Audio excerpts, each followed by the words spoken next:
যখন এই দেশের কোটি কোটি মানুষ ক্ষুধার্ত, যখন শিশুরা খালি পেটে স্কুলে যায়, যখন মা বাবা ওষুধ আর রুটির মধ্যে যে কোনো একটাকে বেছে নিতে বাধ্য হন, ততক্ষণ পর্যন্ত শুধু ধর্মের কথা বলা একটা মস্ত বড় ভণ্ডামি। স্বামী বিবেকানন্দ বলেছিলেন, ক্ষুধার্ত পেটকে ধর্মের শিক্ষা দেওয়া চরম অপমান। একবার ভেবে দেখুন, যে শিশুটি 3 দিন ধরে ঠিকমতো খেতে পায়নি, আমরা তাকে জিজ্ঞেস করছি, তুই কোন ধর্মের?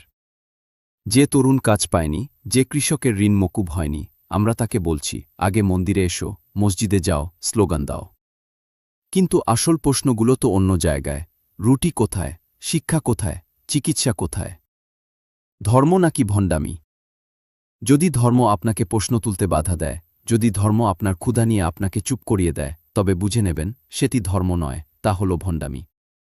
বিবেকানন্দের ধর্ম ভয় দেখাত না, তা সাহস যোগাত। তিনি পূজার আগে একজন প্রকৃত মানুষ হতে শেখাতেন। দেশ মন্দির বা মসজিদ দিয়ে তৈরি হয় না, দেশ তৈরি হয় রুটি, ক্লাসরুম, হাসপাতাল এবং কর্মসংস্থান দিয়ে। আপনার প্রতি আহ্বান, যদি আপনিও মনে করেন যে ধর্মের আগে মানুষের পরিচয় এবং মানুষের মৌলিক অধিকার জরুরি, তবে এই ভিডিওটি শেয়ার করুন।